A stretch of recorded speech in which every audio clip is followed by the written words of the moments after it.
वाल्मीकि रामायण और रामचरितमानस के अनुसार प्रभु श्री राम ने श्रीलंका जाने के लिए समुद्र के ऊपर एक ब्रिज बनाया था। उस सेतु अर्थात पुल के आज भी अवशेष पाए जाते हैं, परंतु सेतुसमुद्रम परियोजना के तहत इस सेतु को बहुत हद तक क्षति पहुंचाई जा चुकी है। आओ जानते हैं राम सेतु के रोचक फैक्ट्स। एक, भारत के दक्षिण में धनुषकोटी तथा श्रीलंका के उत्तर पश्चिम में पंबन के मध्य समुद्र में 48 किलोमीटर चौड़ी पट्टी के रूप में उभरे एक भूभाग के उपग्रह से खींचे गए चित्रों को अमेरिकी अंतरिक्ष अनुसंधान संस्थान नासा ने जब 1993 में दुनिया भर में जारी किया तो भारत में इसे लेकर राजनीतिक वाद विवाद का जन्म हो गया था। इस पुल जैसे भूभाग को राम का पुल या राम सेतु कहा जाने लगा।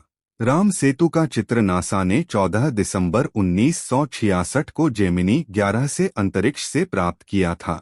इसके 22 साल बाद ISS-1A ने तमिलनाडु तट पर स्थित रामेश्वरम और जाफना द्वीपों के बीच समुद्र के भीतर भूमिभाग का पता लगाया और उसका चित्र लिया।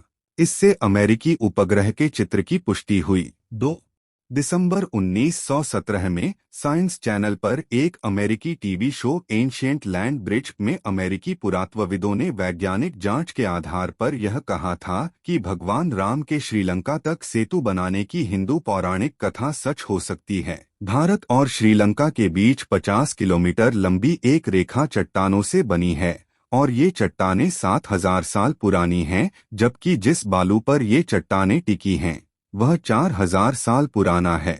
नासा की सैटेलाइट तस्वीरों और अन्य प्रमाणों के साथ विशेषज्ञ कहते हैं कि चट्टानों और बालू की उम्र में यह विसंगति बताती है कि इस पुल को इंसानों ने बनाया होगा।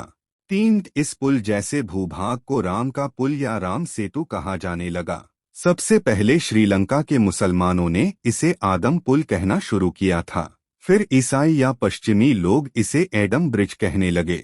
वे मानते हैं कि आदम इस पुल से होकर गुजरे थे।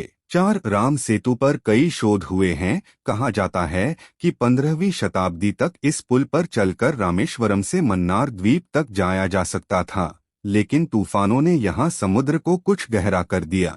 1480 ईस्वी सन में यह चक्रवात के कारण टूट गया और समुद्र का जल स्तर बढ़ने के कारण यह डूब गया।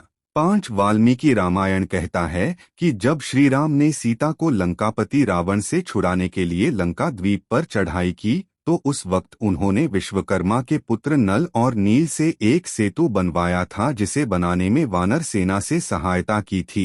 इस सेतु में पानी में तैरने वाले पत्थरों का उपयोग किया गया था जो कि किसी अन्य जगह से लाए गए थे। कहते हैं कि ज्वालामुखी से उत्पन्न पत्थर पानी में नहीं डूबते हैं।